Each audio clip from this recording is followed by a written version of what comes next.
Good morning, ladies and gentlemen. Craven County Board of Commissioners regular session for Monday, April 16th is now in session. Madam Clerk, will you call the roll, please? Commissioner Jones? Here. Commissioner Liner? Excuse. Commissioner McCabe? Here. Commissioner Sampson?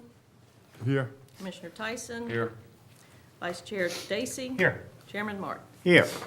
Would you please put your phones on silent ring? Thank you. Stand up. Stand up, pledge of allegiance. Pledge allegiance to the flag of the United States of America and to the republic for which it stands, one nation, under God, indivisible, with liberty and justice for all. Lord, hear our prayer.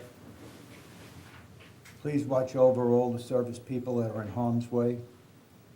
Help all of the commissioners to make decisions that will help all our citizens in Craven County. And Lord, bring peace to the world. Amen. Amen.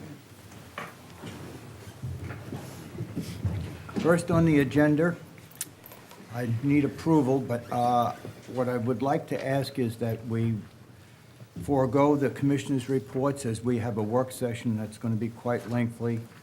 So if I could have a motion to that effect? So moved. Second. All in favor, say aye. Aye.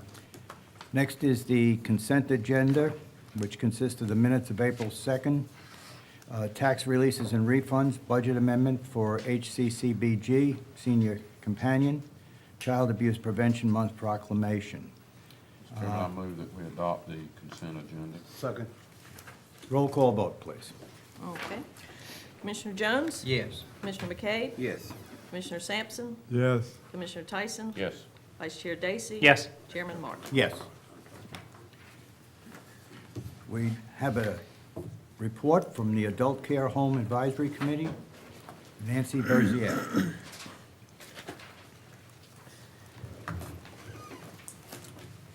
Good morning. Good morning. Commissioner Hart, Vice Chair Stacy, Commissioners. I'm so glad I'm able to come today and give you a really good update. So after last year, I don't know if you remember, but we had some issues. And first, we would like to thank you so much for helping us to deal with some of those issues and the time and effort that you put into helping us look at some of the problems that we had. First of all, we have 4 members left on the committee. I've listed on the report some of the members who have left, some because of the issues that we had last year, some because they were very busy, and some because they were just on the committee for a long time. So we have 4 people who were here during 2017 during the entire time. Also, one of our members did not leave, another member did not leave till 2018. And we have a new member who has just been trained. So now we're up to 5 members in 2018, just for an update. The 9 facilities in our county were visited quarterly by the committee, and I'm going to refer to the committee as the CAC from now on, or by the ombudsman. The CAC did not visit Riverview in 2017 due to the ongoing bedbug infestation, the problems we had. The ombudsman did visit Riverview for the first 2 quarters. The ombudsman also, in quarter 2, visited 2 other facilities that had potential bedbug infestations, but those were resolved very quickly. Newbern House was closed for renovations for the 3rd and 4th quarter, and thus was not visited in those quarters. As appropriate, CAC members discussed with residents and their family members the roles of the CAC and the ombudsman, the complaint process, the location of the patient's Bill of Rights in the facility, and the ombudsman contact information. And we also made sure that that was continuously updated because we did have changes in our ombudsman this year. We provided facility management, activities directors, and other facility staff with information about free materials and other resources available locally and statewide, and updates on changes in ombudsman contact information. The CAC members constantly encourage their friends and neighbors and community and church groups to help meet the needs of the residents in Craven County and the assisted living facilities. It is wonderful to look on their agendas for the month and their activities to see how many community members and groups actually come in and participate frequently with the assisted living facilities. And it's amazing to see how much the seniors especially enjoy having them come in. I personally have had the opportunity to go with Fairfield Harbor Chorus and their players group that puts on plays. And they remember, the people that are there remember you. They just enjoy everything that's done for them. So I would encourage the commission to encourage other groups to go in and help. Let's see. Members also of our committee donate materials, craft materials, magazines, clothes, especially for some of the facilities where the members come in with very little. It's also very much appreciated. The ombudsman and her designee or guest speakers provide educational sessions at the CAC quarterly meetings. These sessions were based on member requests, issues that had been encountered by the CAC, and updates on the North Carolina state policies and procedures related to the work of the CAC. The 2017 topics included confidentiality, licensure of adult care facilities, management of resident concerns, roles and responsibilities of DSS, interface with DSS and the CAC, and the development of a supportive working relationship with DSS. I think that it's interesting that all of those activities came from our last annual report that was given here. And we've really been able to develop a supportive role between the two groups. Also, we looked at state policy and procedures and changes in House Bill 248 that will impact the CAC. Other educational sessions were attended by individual members that included preventive measures when visiting facilities to avoid bedbug transfer and elder abuse. CAC members were concerned that they had been asked to visit a facility that had a major long-term bedbug infestation, and that came from our meeting last year. This was a topic of discussion with the county commissioners during the 2016 annual report. The issue was addressed in a follow-up meeting with county commissioners, DSS representatives, the North Carolina Division of Health Services representatives, the Council on Aging, and CAC members. Action items were established, including CAC training, equipment, and procedures that should be used when making site visits to all facilities. CAC members were trained and purchased shoe protectors to use when making the visits to the facilities. The decision was made that the CAC would not make site visits to facilities with known infestations and would use appropriate precautions when visiting all facilities. As you've heard, that someone could bring bed bugs into any facility, or they could transfer in. So we're sort of on the lookout and want to protect not only ourselves, but also make sure that it's reported quickly.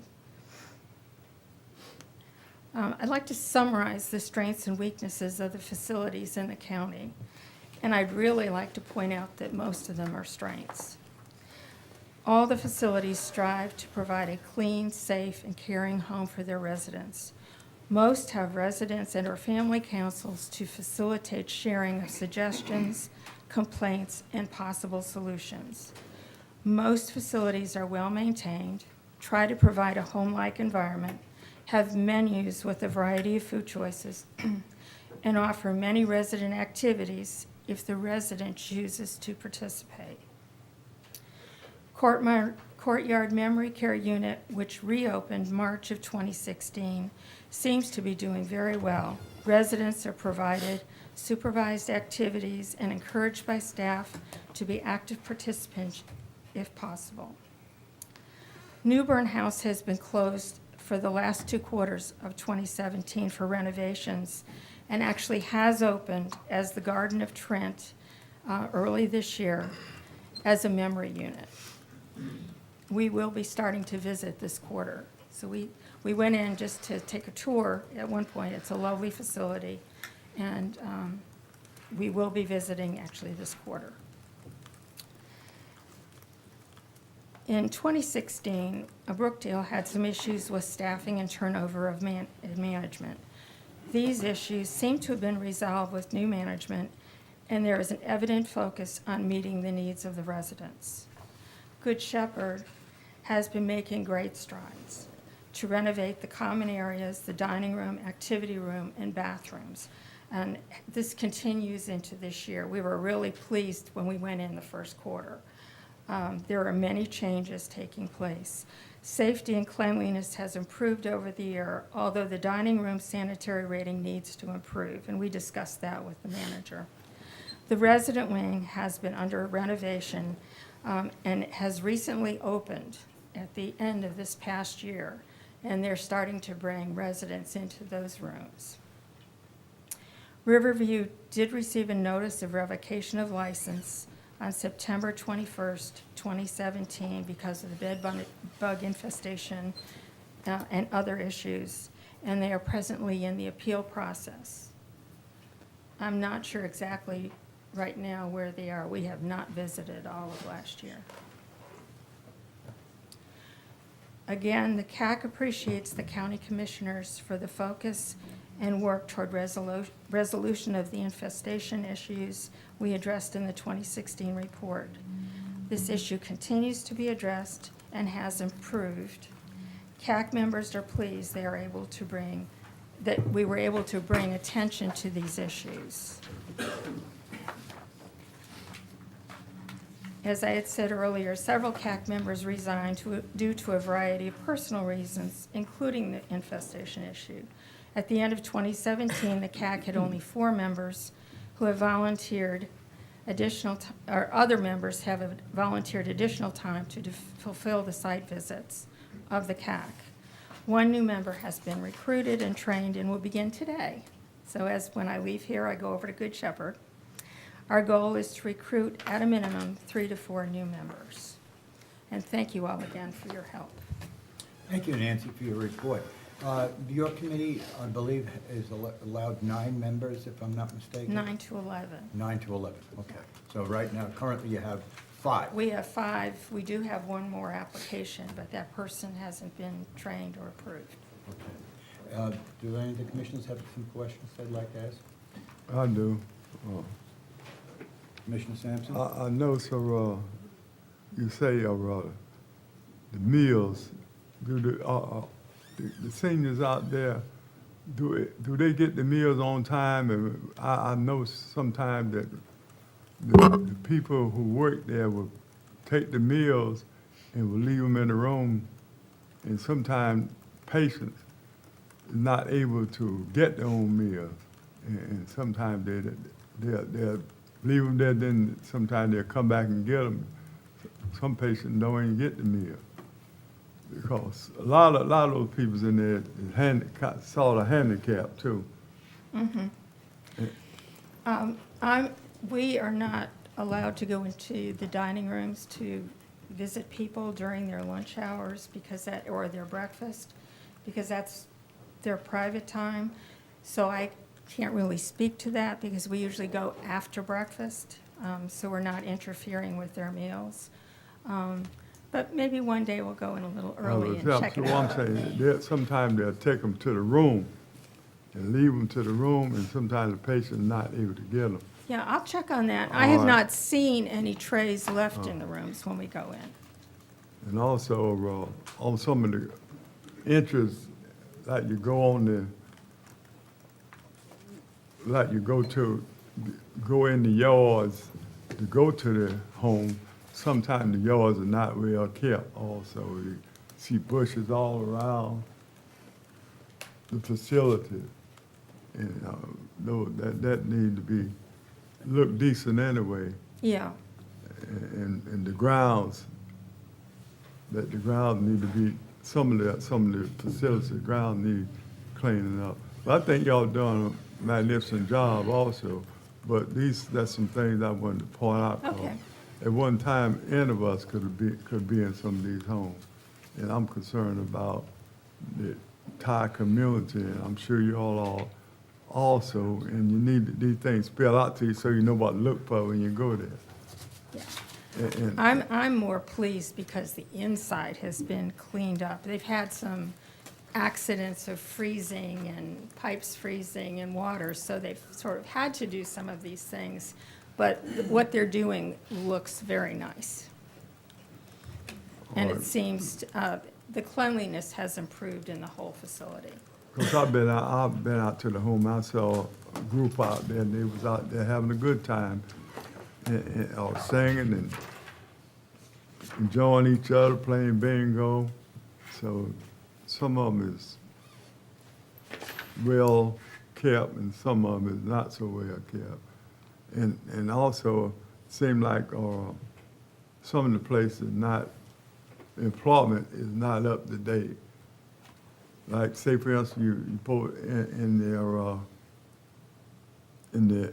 the facility, you're supposed to have, say, 15 workers, and sometimes you got 12.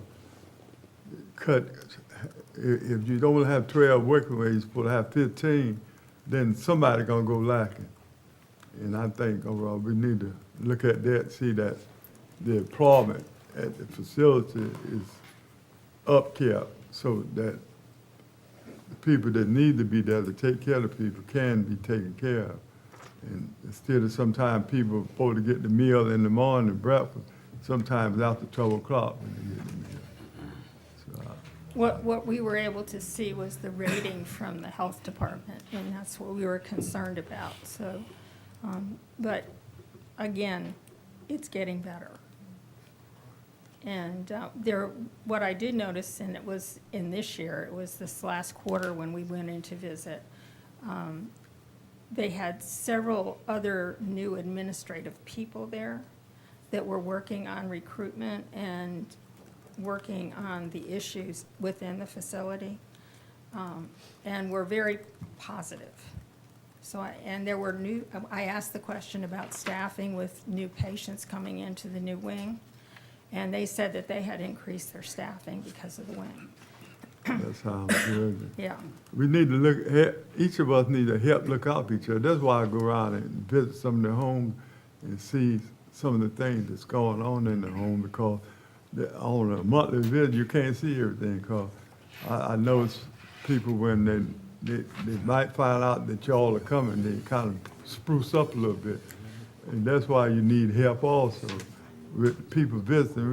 We got quite a few people to visit, but we need more people out there looking after people, because sometimes the families, you don't see some family members in 2 or 3 years, and sometimes 5 years. When the patient died, that's the only time you see them. So we need to be concerned about the patient that's in these homes. right, and I think that's one positive about the committee visiting, because we visit and talk to the patients, and they enjoy having someone coming in just to talk to them. So Well, yes, I would encourage people to go and visit. I want to thank y'all very much, because it's not easy with this volunteer work. Sometimes you get overloaded, but because especially when you don't have enough people going out with you, only have maybe half what you need. And so I'm real pleased with the way the committee is visiting these homes and trying to look out for the people. Well, we all enjoy it also, so I think that's, Any other questions? Yes. Well, first of all, thank you very much to your dedication for this board and the work that you folks are doing.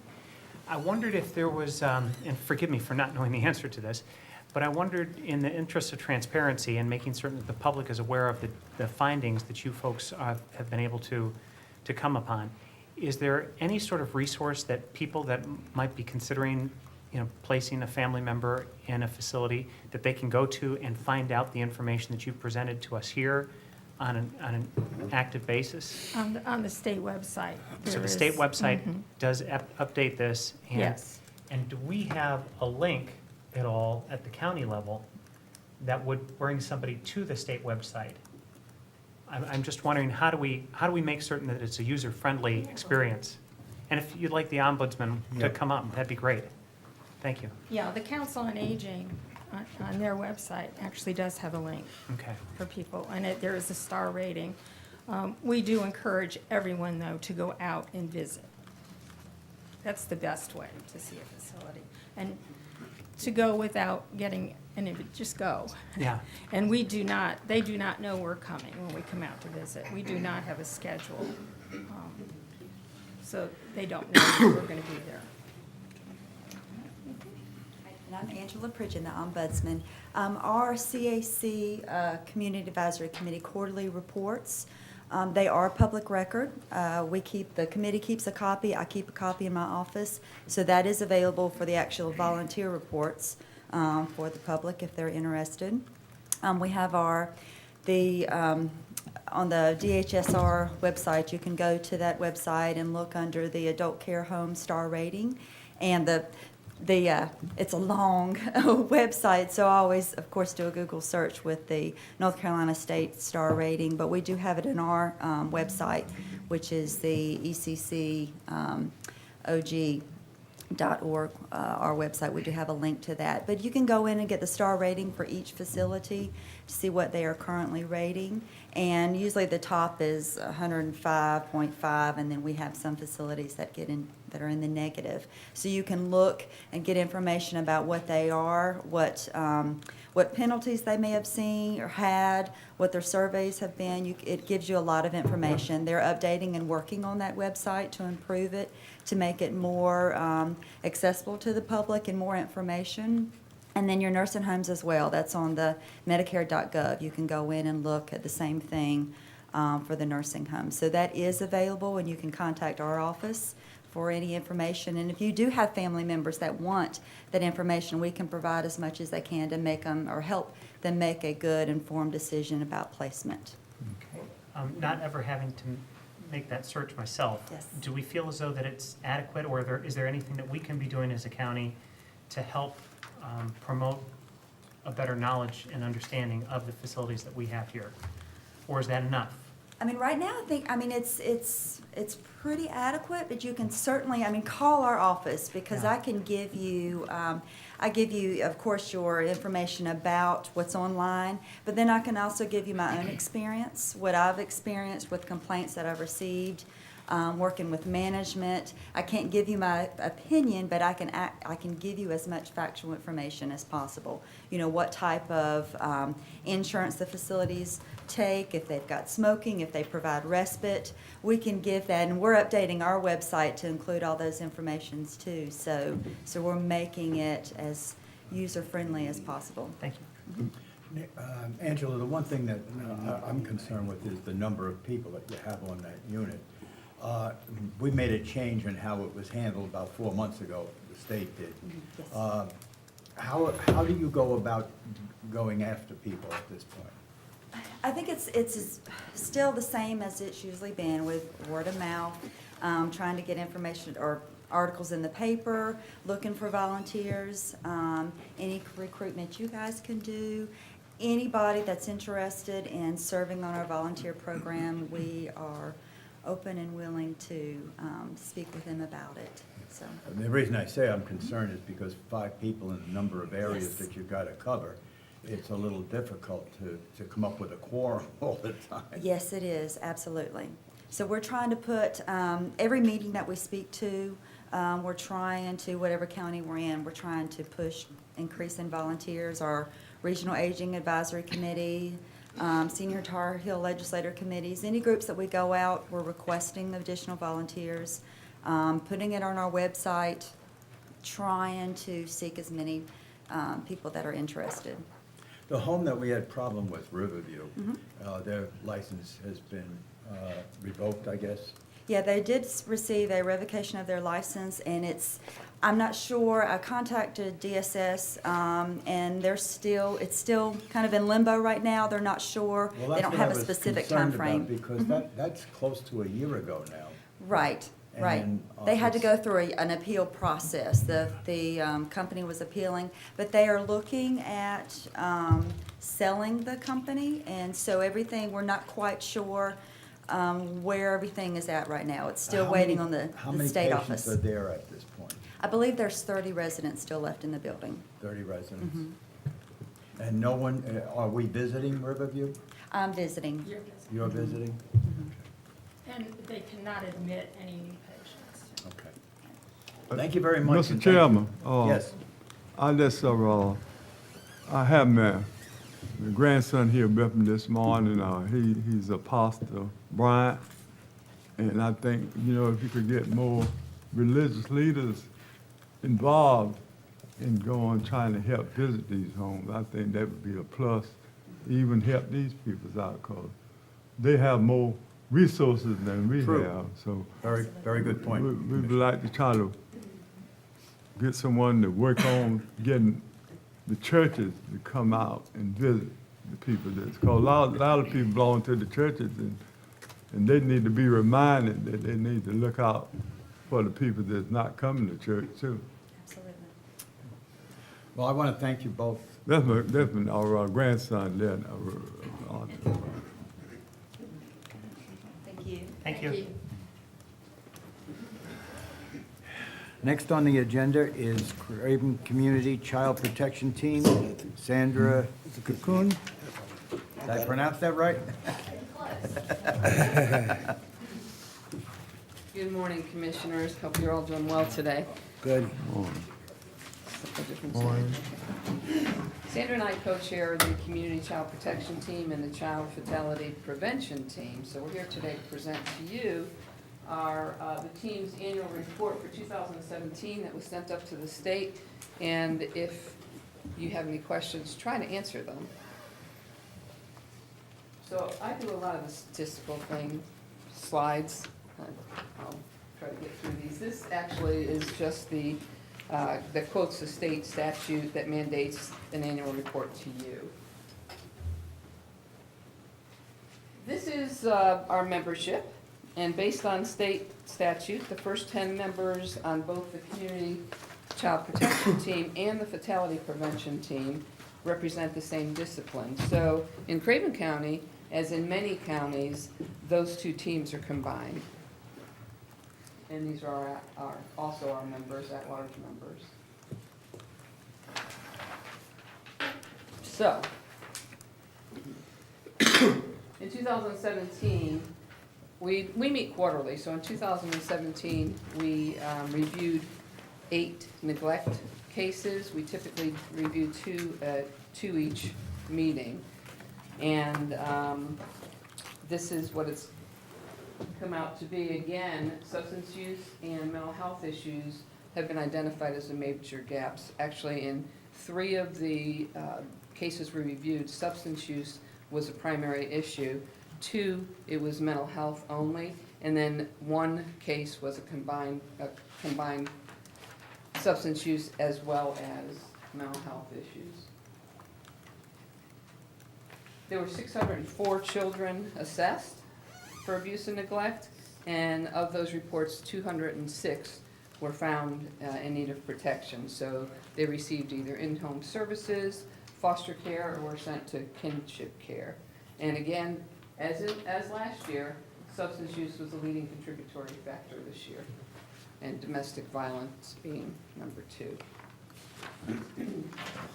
15 fatalities, 9 of those were due to medical-related complications, excuse me, extreme prematurity, respiratory failure, liver failure, complications from pneumonia, those types of things were 9. And as you see, 1 teenager was deceased after an icy road car accident.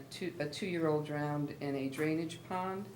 A 4-month-old, cause was undetermined. That family did receive a lot of support and services through DSS, and it was undetermined the cause of death. And then a 15-year-old who actually passed due to obesity and other medical issues. So, as in other years, we show you the past 3 years of babies who were born in Craven County testing positive for narcotics. This year, there were 30. But I think what's really key to note here is that in January of this year, 2 infants were born testing positive for drugs. In February, 2 were born tested positive for drugs. And in March, 5 were born testing positive for drugs.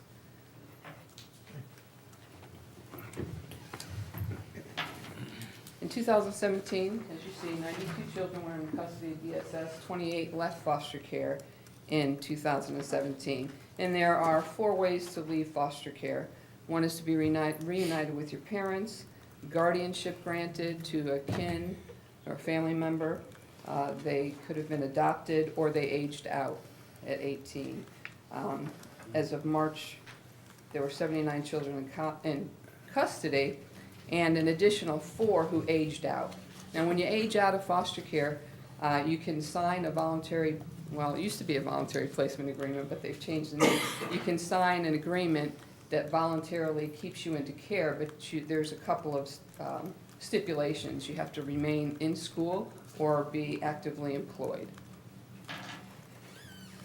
So this was pretty noted as well. 47 of the 79 children in foster care were in foster care because of substance use issues, which is 59.5% to almost 60% of those children in foster care.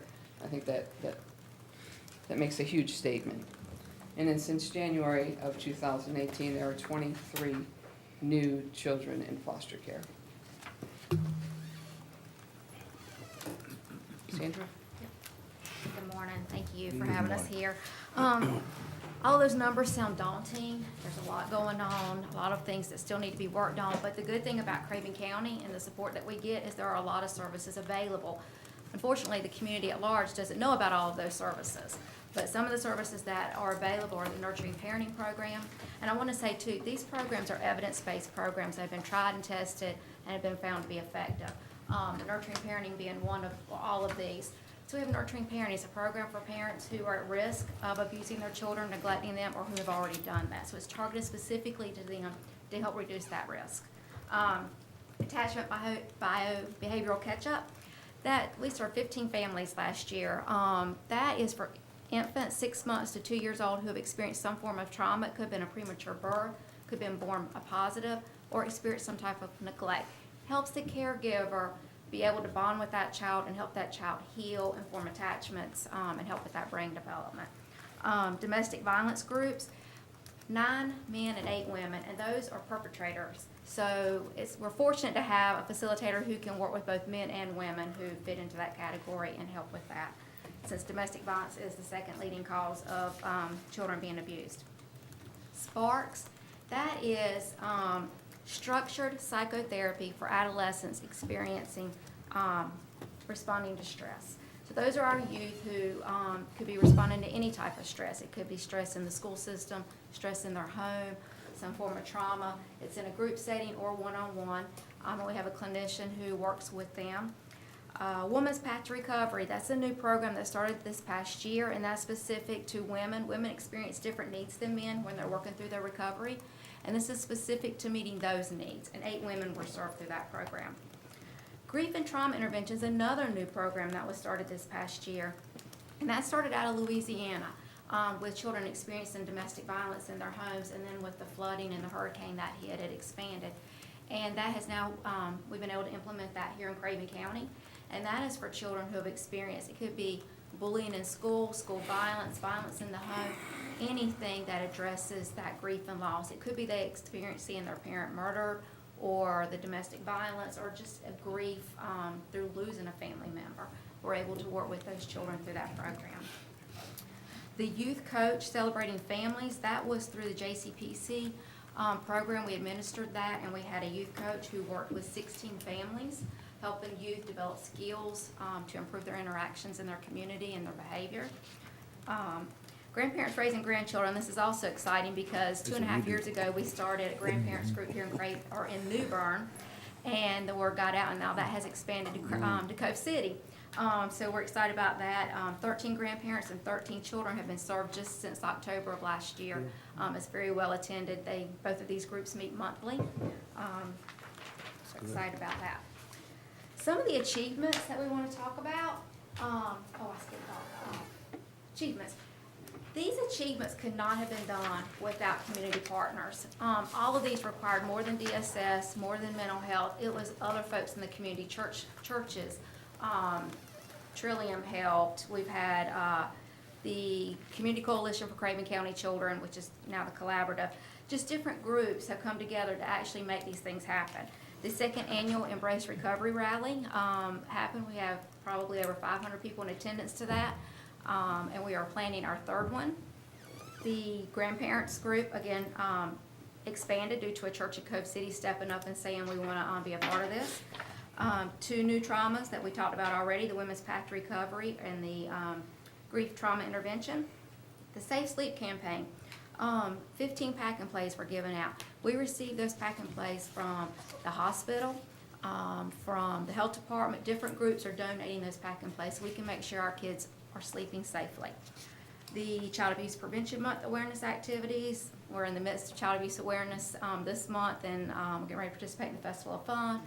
Speaking to different organizations. I don't know if any of you guys know that we have a Facebook page, and we did April 6th was Wear Blue Day in recognition of that, and we had, I think, Probably about 16 or 17. 16 groups dressed in blue and put their picture on our Facebook page. So that was great getting the word out. Next year, our goal was to make Craven County go blue on April 6th. Let's see, the Foster Parent Adoptive Parent Conference. We have noticed over the last few years, it seems our children are getting more difficult. They've experienced more trauma, and so therefore our foster parents need more skills to be able to meet those needs. And over the past 2 years, we've been able to partner with Beaufort County DSS and put on this conference here in Craven County. And we've had international and national speakers here, really giving them skills and things that they can do to better meet the needs of the kids and the parents, the birth parents. Car seats. We received money, the community fatality prevention team, we received money from the state to implement programs to prevent child fatalities in our county. And one of the things that we targeted last year was car seat safety, and so 12 car seats were given out for that we used that money for.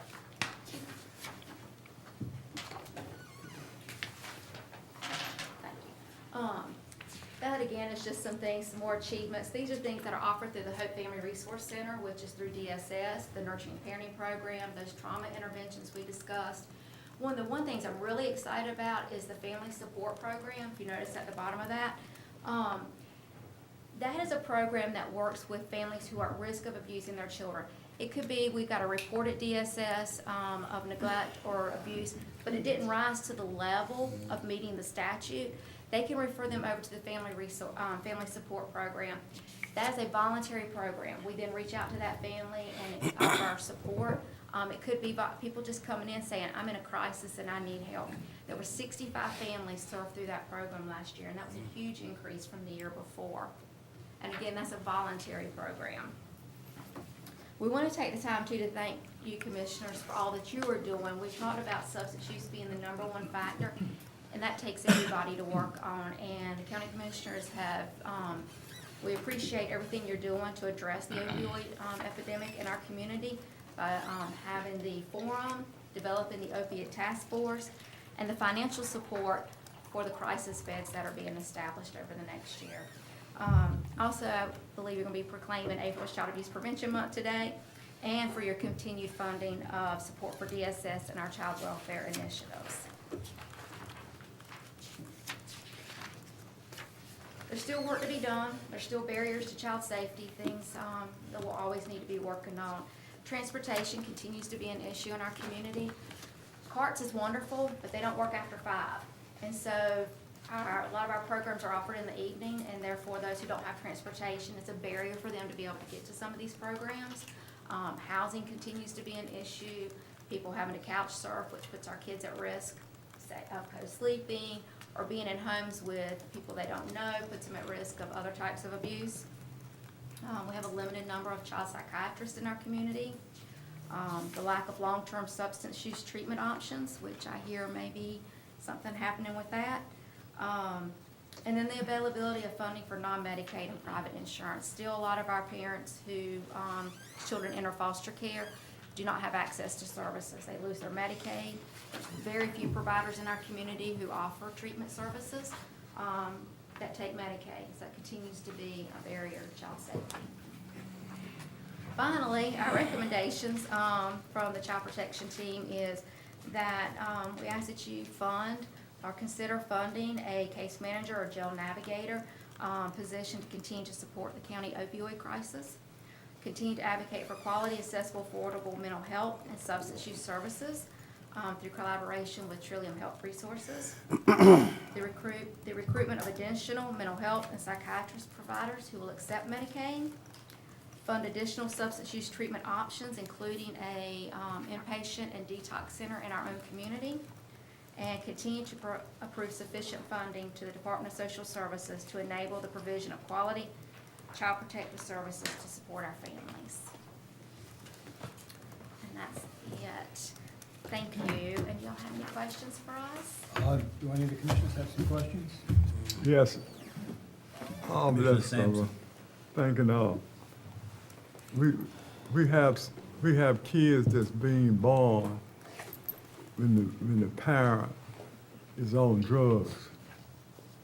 And a lot of times the kids, when they begin to grow up, they get, I like something the matter, they go off on a tangent every now and then. And it seems like it's hard to get these kids into different places before it's too late. And do y'all have any program that help kids that's, you can see them before it happens? Especially grandparents can see it before they happen. Parents, a lot of times the parents are still on drugs. But if you have grandparents or have someone else that's watching these kids, you can see that they're really not going the way they should go as kids. Some of them are smart, as smart as they can be. But then all of a sudden, they get out of hand and you can't do anything with them. Do y'all have any program that will take consideration of these kids and give them, run them through a test before it happens? And it should seem like it should be a way that when kids are born with parents, that we know the parents on drugs, these kids should be tested before it's too late, because it's gonna cost us more money down the line than it would to test them when they're young. Do you have any programs such as that? Not necessarily, I believe, for the testing, but there are programs definitely in place to help those children. The family support program is one of those. If we know a family that is using drugs and it comes to our attention, but doesn't rise to the level of child protective services, then we can offer those voluntary services. There's also a youth coach that was put in place last year, worked with a lot of those at-risk youth whose parents were on drugs. Celebrating Families, the curriculum that was used, is specific to that population. See, family support group, those kids in that group, they had to be about, I think it's at least 8 years old. I'm talking about catching kids at a younger age. Well, we also, with Trillium, we go and explain our accessing to care process to different parent support groups and grandparents raising grandchildren, as well as other entities, organizations, just so they're aware that we contract with folks who can provide services, whatever they need. And with respect to testing, I know that when it's known that a family, a mom or a parent has been using substances, an infant is tested for positivity of drugs. But also there's a Child First program in Craven County that's funded through Trillium, and it addresses the caregiver and child relationship, and it's for children birth through 6 and their caregivers. And that's a program that goes into the home and works with the parent and the child in terms of how to structure the home, how to identify risk factors that are going on with the child, and then seek treatment. Would you give me the number that I can, be able to get up with this program? Sure. It's 636-6007. It's through Easter Seals UCP in Craven County.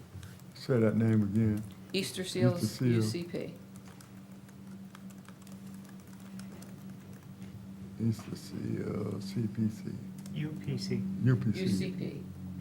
I'm sure Easter Seals will get you there. 636-6007. Ms. Woodavon. All right, cause I know some kids that the parents don't even be with the kids. In fact, they're taking the kids from the parent because they was on drugs.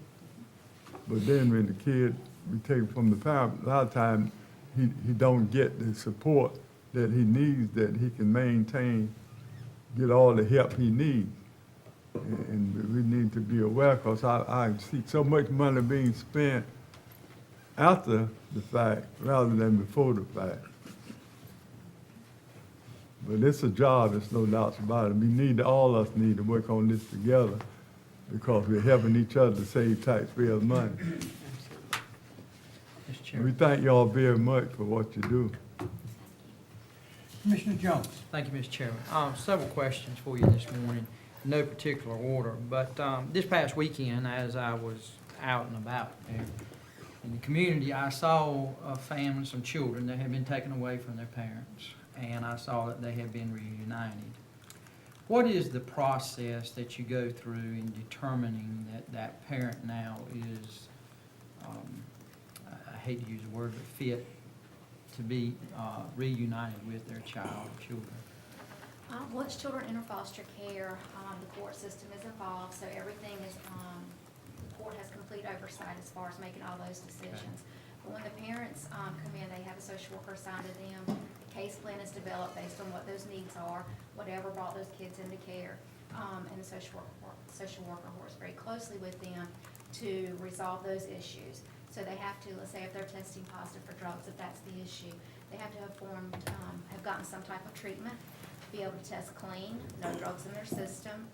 If there was a parenting issue or domestic violence, they have to have gone through some type of program to have addressed those issues. And during that process, they're visiting with their children, the social workers working with them, the kids are also receiving services. Our foster parents work with the birth parents as well.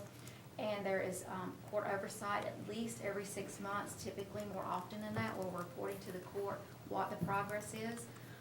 And once they achieve all of those goals, and there's no evidence of any of more maltreatment, then they're able to start having unsupervised visitation. And then that can transition into overnight visitation until the court decides they're ready to go home, and then we'll place them back in on a trial home visit, which can last up to about 6 months. And then everything continues to go well, and the social worker's out there very frequently checking in on the family, and then at that point, the judge can then close the case. Good. Thank you for that information. You brought up the statistics, which are, breathtaking. About in 2017, there were 30 babies born that tested positive for narcotics, and you say already as of date this year we're around 9. What is the penalty for a mother that tested positive, or the child tested positive? I don't know of any. There's no penalty. What happens is when a baby tests positive, the hospitals are required to report that as neglect. So we receive those reports, they're screened at DSS, and then we get involved through making an assessment of the home. But also there's a referral now, there's a statute that came into place where there is policy, we have to refer them to the CC4C through the health department. And then they also get involved working with that child and that family, making sure that child is getting their needs met and safe as well. Are they automatically taken away from the parent? No. They're not. No. That, Mr. Chairman, and I, don't get me wrong, this is a sickness, but for a parent to put their child at risk such as that, I personally think they ought to be immediately taken away. Plus, I think they ought to be incarcerated for it.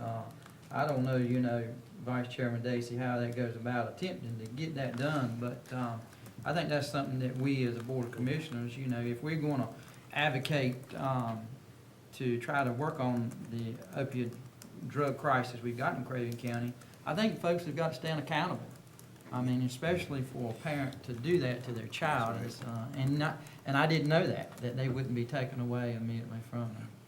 We assess the risk to the child. We look at protective factors. So let's say this mom tested positive, she's going and she's staying with her parents who don't have that issue, then that protective factor is in place. Or we may ask that somebody come in and stay with her that we checked out that can make sure that baby remains safe. We try to put protective factors in there, and if we can't guarantee the child is going to be safe, then we look at kinship. We may say, do you have any family members who can look after your child while you're getting some type of treatment? We do what we can to keep kids with families, but keep them there safely. And if that can't be determined, then they do come into foster care. Some infants have come into foster care because we couldn't guarantee or have a guarantee that the child would be safe. But it's just not an automatic thing. All right, thank you, Mr. Chairman. Can you tell me, does Recovery Innovations play a role in any of the work that you folks are doing through this particular program? Recovery Innovations works primarily with adults. We Right. work with adults. Right. So, no, we don't have anyone on our, Okay, so none of the adults that are associated with these children that we're monitoring are going through the program or that you're aware of? no, that I'm aware of. All right, thank you. You mentioned that you had a shortage of psychologists to handle these, and how many of them do take Medicaid or Medicare patients? The psychiatrist that we're aware of is One. that Dr. we- Evans. Dr. Evans is the only one that we're aware of. There's no program where they could donate some of their time? They could. I'm not sure how. But I mean, has anybody addressed that where? Okay. Are there any other questions? Thank you very much for your report. Thank It's very you. We enlightening. appreciate your time.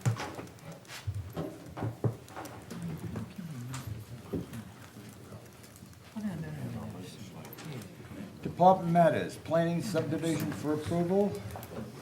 Don Baumgartner. Morning. We have morning. Two subdivisions for your consideration this morning. The first is called River Bluffs, Section 9. The property is owned by River Bluffs Partnership, surveyed by Gaskins Land Surveying, engineered by Avalos Engineering. It's located in Township 7, right at the entrance to the River Bluffs subdivision on the right-hand side as you're going in. It contains approximately 4 lots on 5.44 acres, and the lots are proposed to be served by the county water and the city of New Bern sewer.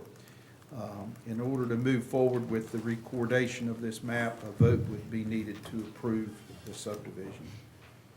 Okay, do I have a motion? So moved. Second? Second. Discussion. Mr. Chairman, I've been made aware that there are some problems with the road that leads into River Bluffs, that perhaps the original contractor has not been keeping the road up as we would maybe hope. Is there any way that some comment or some action could be taken to make certain that that road is brought into better repair before he's able to move forward on this? Currently, the access road going by this particular property where these lots are is actually on the state maintenance system. It was petitioned and taken over by the state. And there could very well be, some roads out there that maybe aren't taken over the system within this. River Bluffs Drive specifically is in the state Yes, sir. maintenance system? Yes, sir. Okay. And as a result of that, those other areas out there that, where there are road problems, that would be something that we could investigate and see what the possibilities would be. It would require a petition either by the original developer. The most recent original developer was Sides that was working in that area. But I think he actually did something in there to maybe try to build out the subdivision on the unbuilt lots that were in there. But as a result of that, we could look into that to see if you're getting some complaints. I'm not sure exactly how many are underneath the state maintenance, but I know that the main drive going in is. We've been working with the DOT because of some drainage issues that are in there and pavement failures. And they do say they've got that scheduled for overlay, but they've been in there trying to also do some drainage improvements. And I think they've been possibly having some problems with some of the property owners about tearing up the sod where the asphalt is higher than the road, along the edges of the Yeah. road. Yeah. Heard that. Thank you. The vote on this with the planning board, was it unanimous? Uh, Everybody, I was not at the meeting. Donna, you were there. I believe so.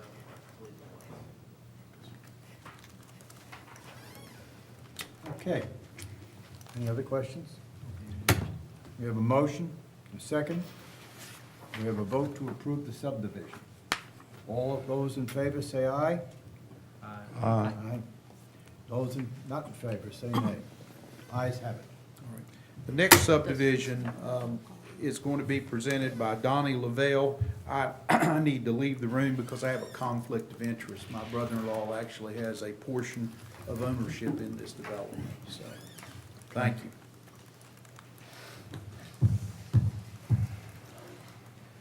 Good morning, Commissioners.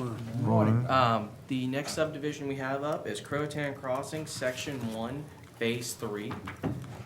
It is a property that is owned by LRH Development and is surveyed by Brad Suit PLS. The property is located in Township 6 off of Station House Road. That's at the very back end of Croatan Crossing. This portion of the subdivision will have 26 lots on 6.5 acres of land. The lots are to be served by county water and City of New Bern sewer. What we would need from the board is a vote for approval to get the map recorded. If there are any questions, I'd be more than happy to answer those. I noticed there's a problem here of drainage in one of the crossings. There was not many years ago, but probably 5 years ago, give or take, we were having some issues with water backing up and through, and several years after that, we had the developer end up putting in new pipes, and those new pipes have been upgraded to the point where they match the pipes downstream. And since that time, we have had no reports of any more issues with that crossing. Are there any other Do questions? you say the, is county water or community water? It's county water. You got community water here. Yes, sir, I saw that. And Don struck through it and put county water on it. Okay, so we can scratch the community, county. Mr. Chairman, I have a question. Does this complete this subdivision? It looks like it's, or is there more? There is a potential for one more phase in the back, I believe. I know they had wanted to come up with on that area that you see on the map as you're coming down Station House, it'll be on the left. There is some plans to possibly develop a little bit more back there. There was some larger plans in the past, but one of the crossings that was needed was unpermitted to fix some of the other issues with the crossing that was mentioned earlier. So yes, I do believe there are some plans to add some more lots back there. Would we have a drainage issue back there? There was with this.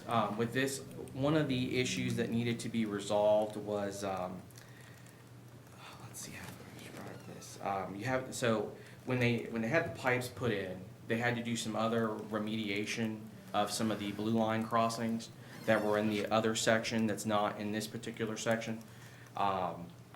So what they had to do was unpermit some of those.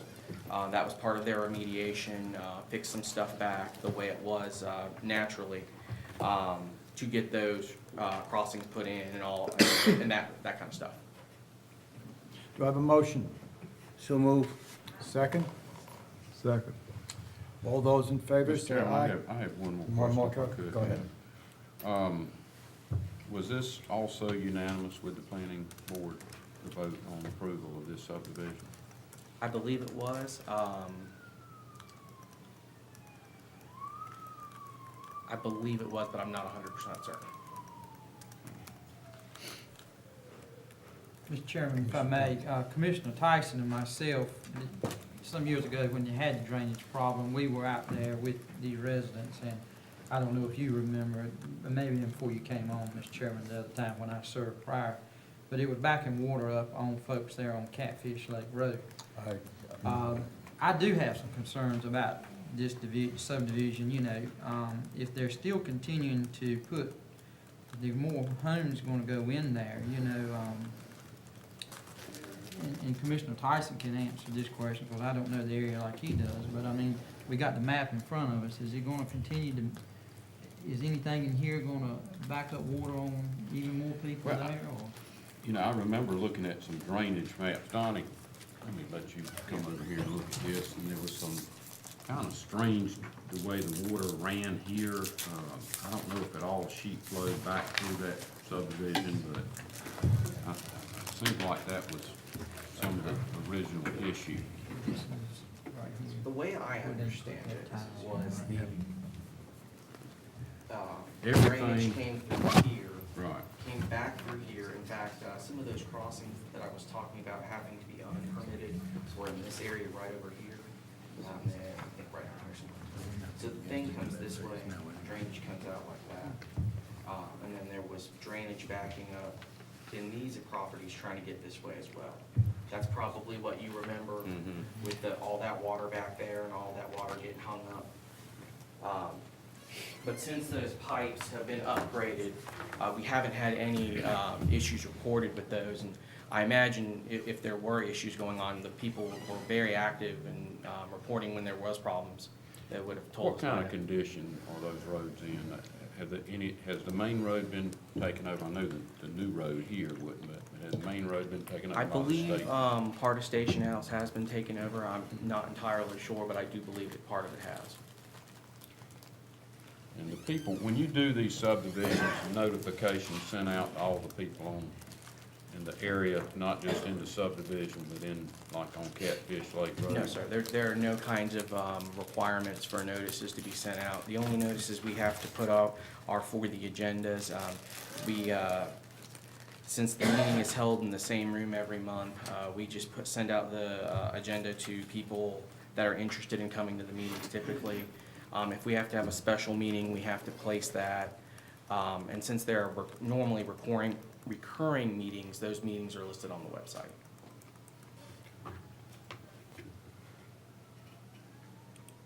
Commissioner Tyson, I was gonna pull up, I think Donnie, it may be easier to see with an aerial Oh, yeah. photograph. Well, thank you. You can see that drainage solution. Donnie, I think what you need to start with, to give them some context, is the warehouse or wetland bank from the other side of Catfish Lake and how it flows through and where those pipes are. You need to keep going, east and just keep on going down to Catfish Lake. Yeah. You'll see it, keep on going. You got a ways.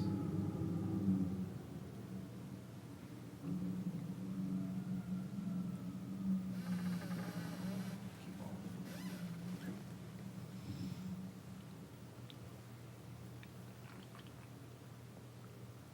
Keep going. Yeah, a little bit more.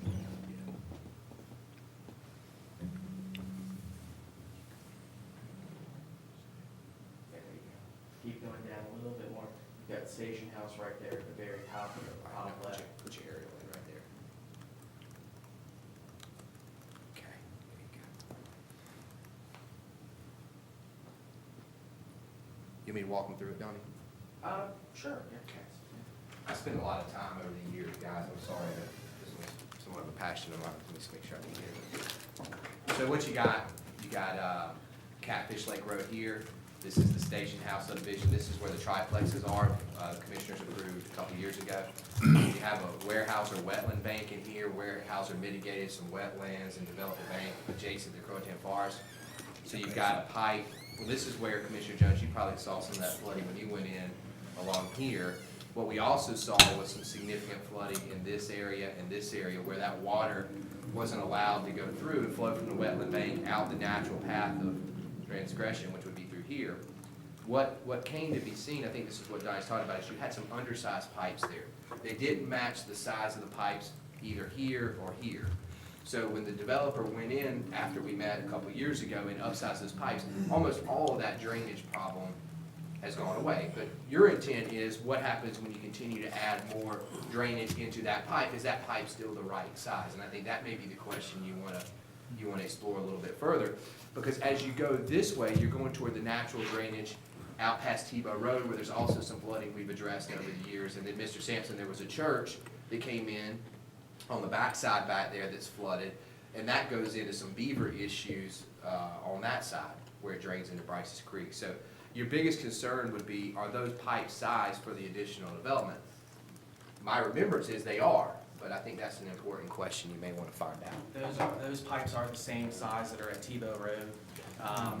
So increasing those anymore would not really provide any more drainage. It'd get the water out from there, but then it would stack up on the next section. So you've got as much as you can get from a drainage perspective in the neighborhood. Yeah, without going down, further down the whole drainage system and continually upgrading pipes. That's really the only way you could add more volume to those pipes. So, in other words, it wouldn't affect this phase that we're talking about right now, but in the future, another Yes, sir. phase might. You would need to be cognizant of that, because what was happening was when the water couldn't go through Station Club Road, where it had that smaller pipe, it was backing the water back on the folks at Catfish, along with ponding right there at the pipes. You have some significant drainage issues there, probably some of the most severe I've seen since I've been in the county. Same here. Mr. Chairman, if I can ask, Yeah. Donnie, when you get these subdivision requests, they're done by a professional engineer. Professional And they- engineers and land they do surveyors. the calculations, and how do we, do we have an outside engineer review that? There is a way for us to do that if we were to question the numbers that they were to give us. I believe there's a way to do that. Do we have somebody on staff that has the training and skill No. set to question? We do not have anybody that is on staff that's a licensed engineer or anything. I don't even think we've had anybody that's got any schooling in that realm. Typically, I want to say this feature here, this problem we had here was a first for us when this happened. But I can only speak for the time that I've been with the county. Yeah, and I would, I'm not an engineer by a long shot, but I do not remember, Commissioner Jones and County Manager, that when we looked at that, the problem was stemming from the sheet flow across Catfish Lake Road. And if that wasn't accounted for, and I know it hadn't had the problem since they upgraded the tile, but have we had the problem with the sheet flowing over? In other words, have we had a rain event since they improved that tile of 6 or 8 inches like we had before, and all that water from the Warehouser property sheet flowed across and was trying to, because that tile that goes underneath the road there is only like a 20-inch tile or It's not very big. 15-inch, 16-inch tile? Stevie, I don't, Commissioner Tyson, I don't think you've had the type of rain we were seeing Yeah. there. Only thing I could think about would be Hurricane Matthew, but I don't believe we got a lot of rain in this part of the county like we have in maybe a. Yeah, I don't remember how much we got in Newbern area or Craven. Significantly County. less than the western part of the county. I think I would be more comfortable getting some more answers from the engineer that represents the firm maybe. If he could tell us that he calculated the water from the warehouse into all this that he did, that would be a big benefit, I think, to us. Because we had DOT out there looking at this, remember, Jason, and also, I think, a representative from the railroad company trying to figure out how to get that water going a different route, and I don't think we ever figured out that could be done. Okay, so Commissioner Tyson, you're recommending we make a motion To till table we the have the decision. engineers? There's already a motion on the table. There's already a motion on the floor for approval. Okay, then I would make a motion to amend the decision until the next regular session meeting. If I may, that's not an amendment, that's a whole separate motion, that's a procedural motion, so, I mean, if the people that made the motion will agree to withdraw it, then we can move on to. That or we can defeat the motion to Who made the motion? accept. I did? Mm-hmm. You made Well, I withdraw that motion. Mr. Johnny, second. I'll withdraw. Okay, I'll make the motion that we ask the engineer to come and show us these maps and how his process went on determining that those times would be sufficient. Second that motion.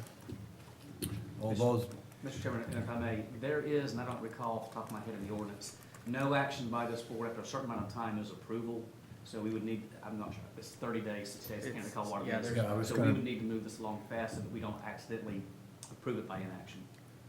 so it would have to be at our next meeting then? I don't know if it's the next or the one after that, to be true. The one after that? But we have 3 weeks to the next meeting. Is there a problem in us putting it on the next meeting? I don't see No, any, why sir. we, yeah. why I don't think, we- I think Jimmy's just saying, I think you got one of these weird 3 weeks before your next meeting, so we just want to make sure everything lines up.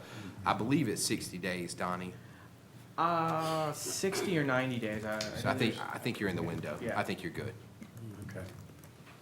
I think we owe it to the people on Catfish Lake Road that's been out there for many, many years, a lot of them, to vet this as best we can. I really wish we had somebody that could review the work of the engineer that did this. But we won't be able to get that done, I don't think, before the next meeting. Well, we have, you said we could go another meeting, correct? Yes, sir, easily, I just didn't Yeah, want to. we could go another meeting, that would allow for it. Go with that? What would be the date of our next meeting? After this, May 7th. May 7th. And the one after that is, can we go that far? May 20th. Can we go as far as May 20th? I have to go Let me May get with 20. Donnie. Let's put it Yeah. on May 7th. I think you're good there. Before we get too much further, let me Okay. check with him. All right, so the motion then is to postpone this to May 7th. All those in favor say aye. Aye. Those not in favor? Ayes have it. Thank you. Thank you, Commissioners. So,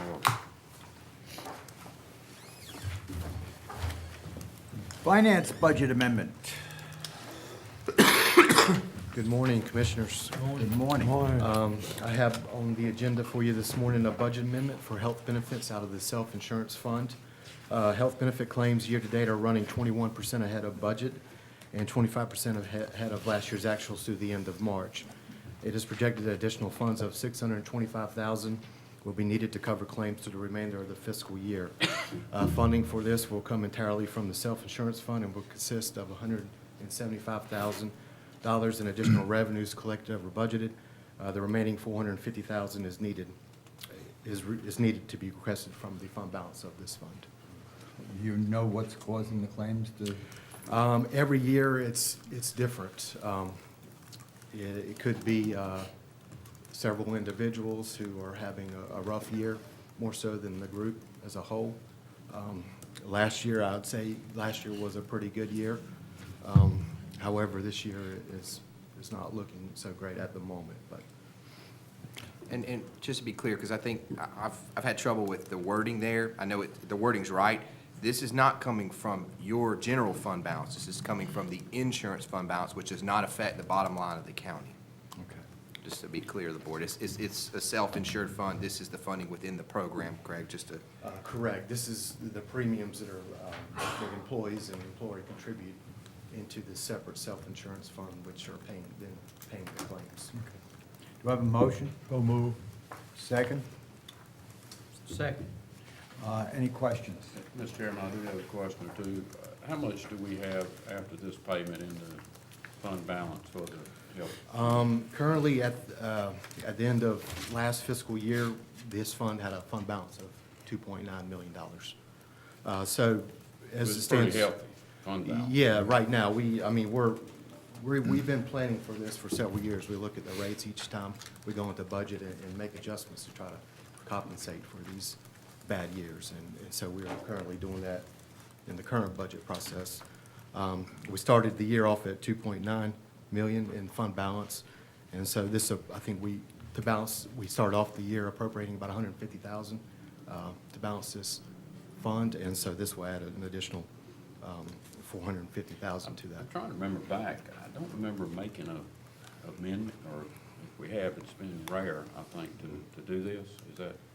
Well, actually, each year, I typically come in probably May or much later in the year, in June, and try to make sure, as I get closer to the end of the year, I can kind of project a little bit better what benefits we have incurred in the current fiscal year that I'll need to make an accounting entry for at June 30th. So I'm still assessing that, and I may or may not be back in June, depending on how the numbers continue on for the rest of the fiscal year. I think, Craig, why we're here earlier is we're having an exceptionally bad year. Right.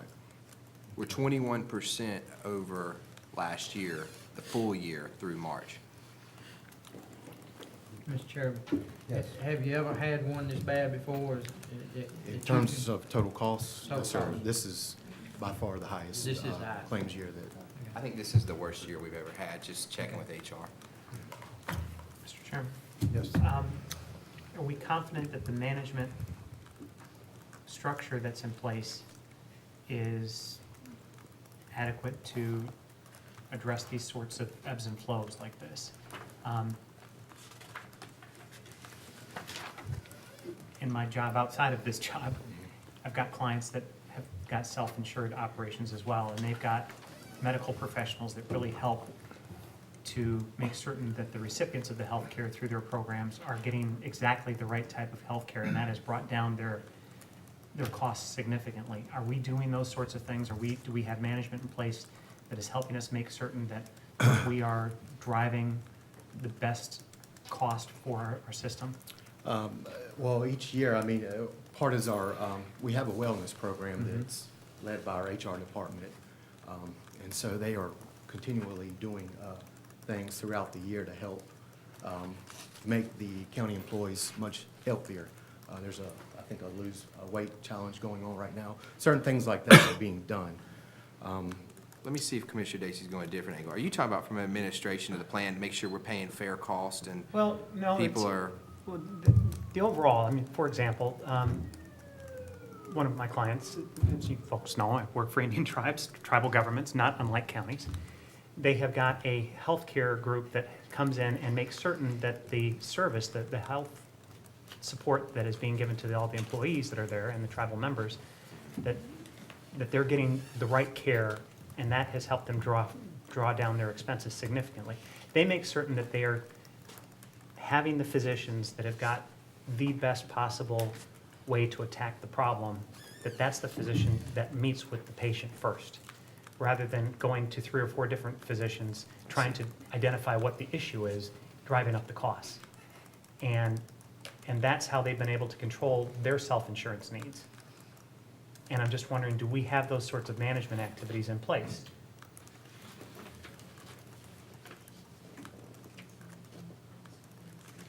We do, sir. Okay, thank you. Maybe not to the degree you just described, Well, but I we just- have a lot of I mean, things. this is something that we've, as a board, I don't know that we've ever really gotten in the weeds of. Sure.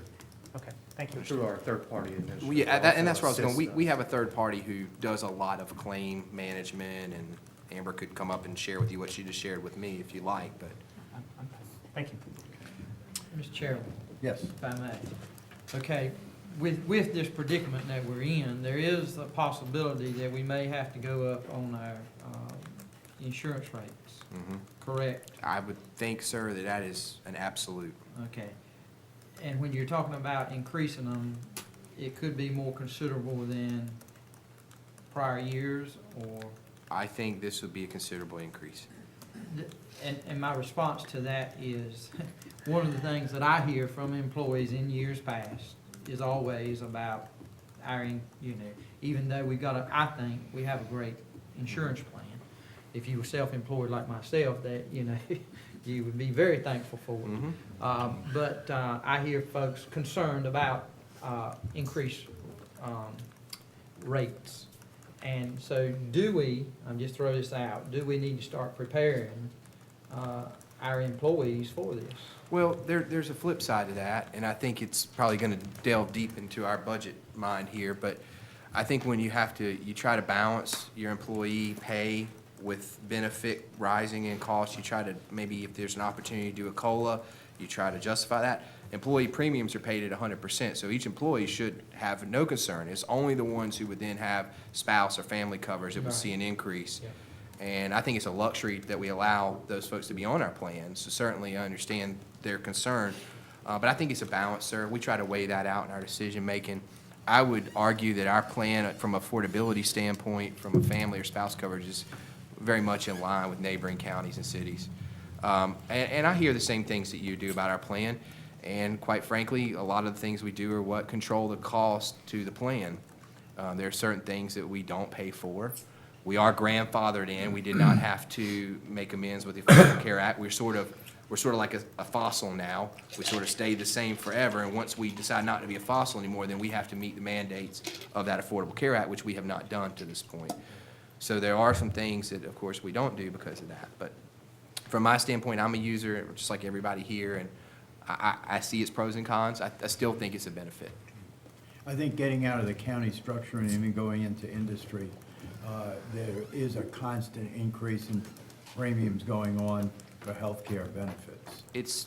I heard the state treasurer talk about this from a state level a couple of months ago, and don't feel like we're isolated in a bubble here. Right. I think on the bigger picture, this is a problem everywhere.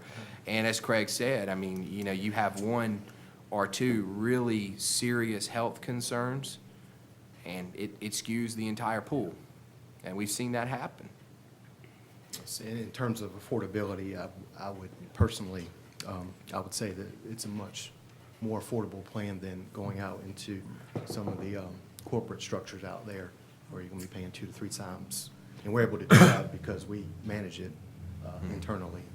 All right, I will need a motion to, for $625,000 that we needed to cover claims.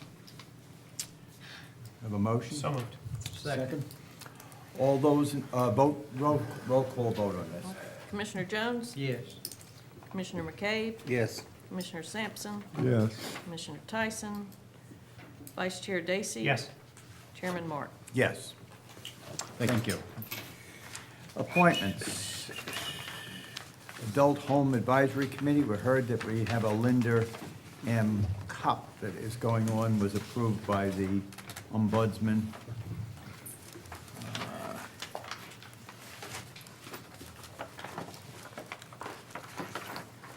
What else we got here?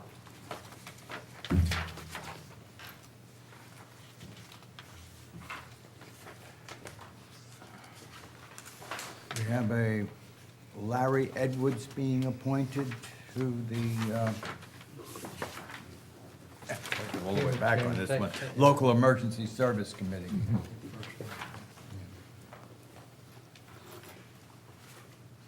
I will approve the one on the Adult Care Home Advisory Committee. Then we have the Local Emergency Planning Board Committee, Larry Edwards. Do I have approval of that? So moved, Mr. Chairman. So, acclamation on both of them now. Mr. Chair, may I make a comment? Yeah. Sir, in your agenda package, under attachment 6A, you'll see some additional new documentation. 6A1, say, Local Emergency Planning Committee.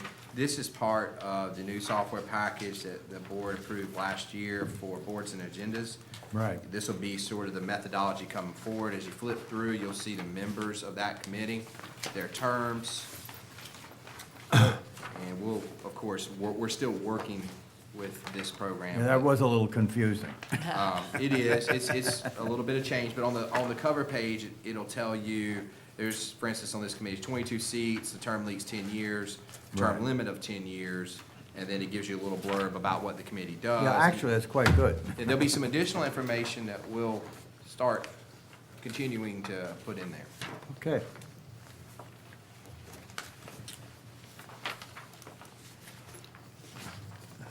So upcoming appointments for May will be the Craven Agent Planning Board, Craven Community College Board Trustees, Jennifer Dacey, Craven County Board of Adjustments, John Brazelton, Theron McCabe, and Gerald Teal.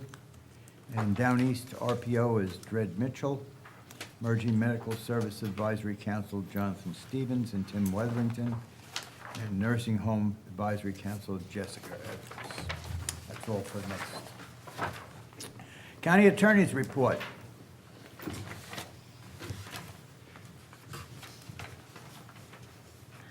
Good morning, Commissioners. Good Morning. Just one matter this morning, an offer to purchase 140 Ralph Lane, in the amount of $3,000, property that the county acquired through a tax foreclosure.